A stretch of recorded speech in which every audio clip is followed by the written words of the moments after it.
Hello guys, so today I'm gonna show you how to fix unable to join party.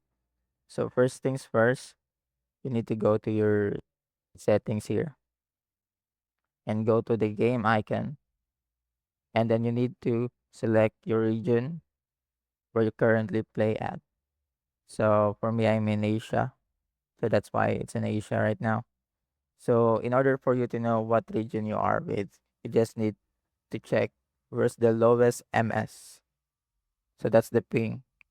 And for me, it's Asia. So because I'm in Asia, and that should fix the problem because sometimes when you have a Fortnite update, the settings here as well might change. So that's why you are unable to join in your current region.